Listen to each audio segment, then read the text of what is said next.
அனைவருக்கும் வணக்கம். புரட்டாசி மாதத்தில் சனி பிரதோஷம் வருவது ரொம்பவே சிறப்பு வாய்ந்த ஒன்று. இப்படி ஒரு நாள் அமைவது மிக மிக அரிது. அன்றைய நாள் சிவபெருமானையும் பெருமாளையும் நினைத்து செய்யக்கூடிய பரிகாரம் பல மடங்கு பலனை தரும்.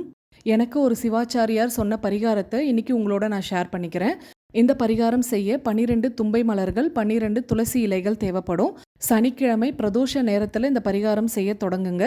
சந்தனத்தையும் திருநீரையும் பன்னீரில் கலந்து உங்கள் கையாலேயே சிவலிங்கம் செய்யணும். அதை ஒரு தட்டில் வச்சுட்டு 108 முறை மலர்களால் ஓம் நம சிவாய மந்திரம் சொல்லி அர்ச்சனை செய்யணும்.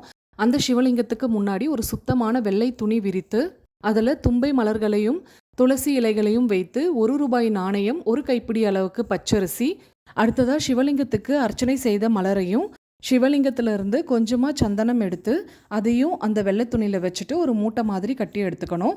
அந்த மூட்டையை சிவபெருமான் பாதத்தில் வைத்து உங்களுக்கு என்ன தேவையோ அதை மனதார கேளுங்க. உங்களுடைய நீண்ட நாள் நிறைவேறாத கோரிக்கை எதுவாக இருந்தாலும் சிவபெருமான் பெருமாளுடைய அருளால சீக்கிரமே நிறைவேறிடும். தினமும் இந்த சிவலிங்கத்துக்கும் மூட்டைக்கும் கற்பூர ஆராதனை மட்டும் காட்டுங்க. உங்களுடைய கோரிக்கை நிறைவேறியதும் இதை மொத்தத்தையுமே நீங்க ஓடுற நீர்ல விட்டுறணும். முழு நம்பிக்கையோட இந்த பரிகாரம் செய்யுங்க. கண்டிப்பா பலன் கிடைக்கும். நல்லதே நடக்கும்.